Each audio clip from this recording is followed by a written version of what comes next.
ये यात्रा है पाप से पुण्य तक की, ये यात्रा है अधर्म से धर्म तक की, ये यात्रा है लोक से त्याग तक की, ये यात्रा है स्वयं से शिव तक की।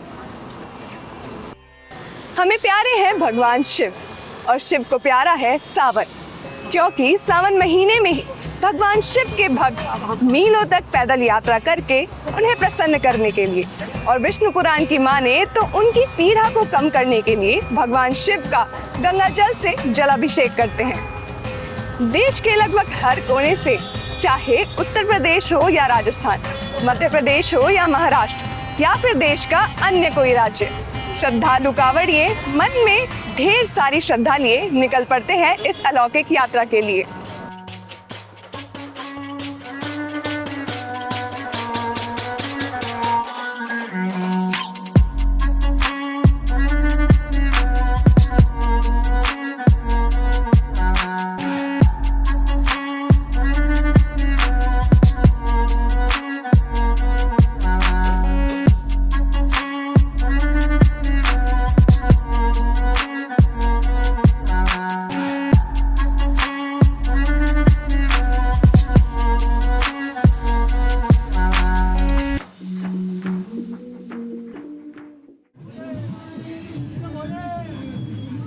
जितनी व्याख्या करें उतना ही कम है उसके लिए। तो मेरा ये बेटा 12 साल का ये बीमार हो गया तो भोले से प्रार्थना करी, एक रात में बिल्कुल ठीक कर दिया भोले। चल रही है सभी और भोलेनाथ की बेहतरीन परिक्रमा, मनसा देवी, चंडी देवी, नीलकंठ सबकी यात्रा बेहतरीन हुई है। और यहाँ तक इसका तो जवाब नहीं ठिकाने नहीं।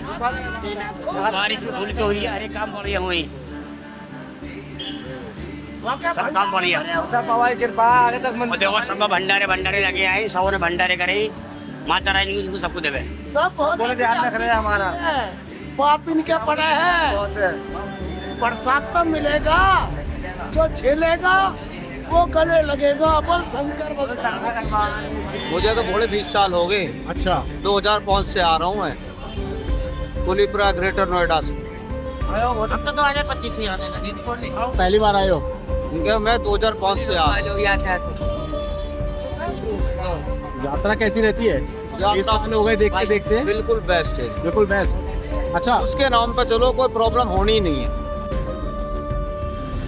कांवड़ियों की सेवा करने में आनंद और पुण्य की प्राप्ति करते ये है जगह जगह भंडारे कराते और कांवड़ कैंप लगाते शिव भक्त, जहाँ कांवड़ियों के लिए कोई कसर नहीं छोड़ी जाती, फिर चाहे वो भोजन व्यवस्था हो या चिकित्सा या बाकी कोई अन्य व्यवस्था। अनेकों शिव भक्त पूरे भाव और समर्पण के साथ कांवड़ियों की सेवा में अपने पूरे सामर्थ्य के साथ कार्य करते हैं। पहले केले और पानी से शुरू किया था, ये छोटा सा कैंप था।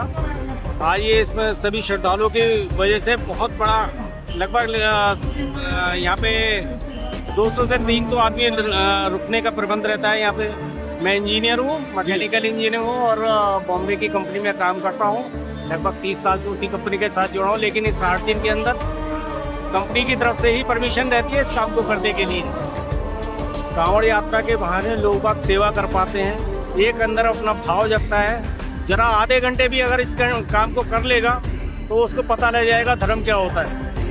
नहीं तो वैसे तो सब लोग कोशिश करते हैं कि मैंने ये किया, मैंने वो किया, लेकिन आधे घंटे खड़े होकर केवल इतना काम कर ले, खाली जल पिला ले, तो उसको पता लग जाएगा कि कांवड़ क्या होती है।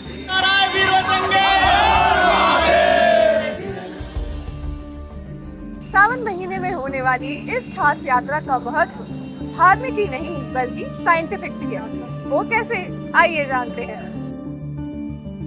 कांवड़ यात्रा में दो सबसे बड़ी बातें हैं, एक तो वो पैदल चलते हैं और दूसरा नंगे पैर रहते हैं। और नंगे पैर रहने से और पैदल चलने से दो चीज़ें सामने आती हैं कि नंगे पैर चलने से हमारा जो कनेक्टिविटी है वो हमारी बॉडी कनेक्टिविटी अर्थ के साथ कनेक्ट हो जाती है। और हम जानते हैं कि अर्थ हमारा कंडक्टिंग स्पेयर है, उसका जीता जागता एग्जाम्पल हम देखते हैं कि लाइटनिंग के समय है उसको हम ग्राउंडेड कर दें बिल्डिंग को, किसी और को, तो हम सुरक्षित रहते हैं।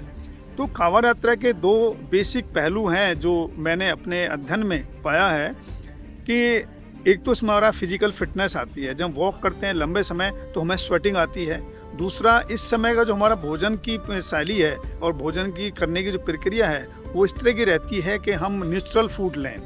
नेचुरल फूड लेने में क्या होता है कि वो हमारे नेचुरल फूड जितने भी हैं वो मोस्टली एल्कलाइंस हैं, और बॉडी के थ्रू हमारे जब पोर्स में से निकलता है, स्वेटी निकलती है, तो हमारे टॉक्सिन्स रिलीज होते हैं, तो हमारी बॉडी की फिटनेस बढ़ती है। आप किसी भी शिव भक्त से, किसी भी कांवड़ यात्री से आप पूछ लीजिए कि आप क्या कष्ट में हैं, तो आपको आंसर देगा नहीं नहीं हम एंजॉय कर रहे हैं, वी आर एंजॉइंग।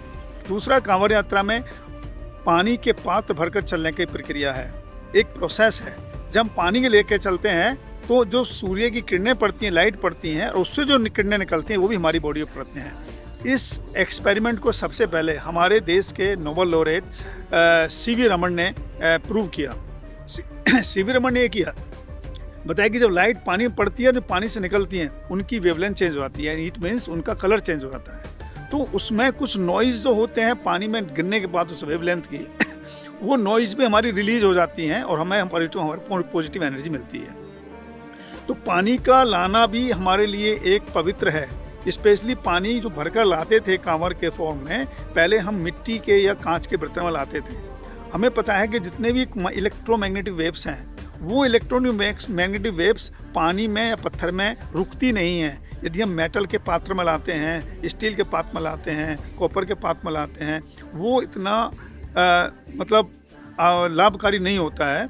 स्पेशली जब हम सीवी रमन के इम्पैक्ट को देखते हैं, तो वो हमारी बॉडी पर जो एनर्जी डलती है वो पॉजिटिव एनर्जी होती है, और हमारी नेगेटिव एनर्जी रिलीज हो जाती है, अर्थ में चली जाती हैं। इसी तरह जैसे लाइटनिंग के बिजली कड़कती है और बिजली कड़कने के बाद हमारी वो एनर्जी मिट्टी में, ज़मीन में अंदर चली जाती है, और हमारी बिल्डिंग, हम सुरक्षित रहते हैं। सावन महीने में अपने भगवान को प्रसन्न करने के लिए भक्त पैदल चलते चलते, नाचते कूदते, बोल बम के जयकार लगाते, अपने आराध्य भगवान शिव का नाम लेते लेते शिवरात्रि तक अपने अपने गंतव्य तक पहुंच जाते हैं। पर क्यों केवल शिवरात्रि के दिन ही भगवान शिव के भोले उन पर कांवड़ द्वारा लाया गया जल अर्पित करते हैं? ऐसा क्या खास है इस दिन में? जानिए हमारी इस सीरीज के अगले एपिसोड में, जो है शिव। ब्रह्ममुरारिसुराचितलिङ्गं निर्मलभासितशोभितलिङ्गं जन्मज दुःखविनाशकलिङ्गं तत्प्रणमामि सदा शिवलिङ्गं। जयकारा वीर बजरंगी।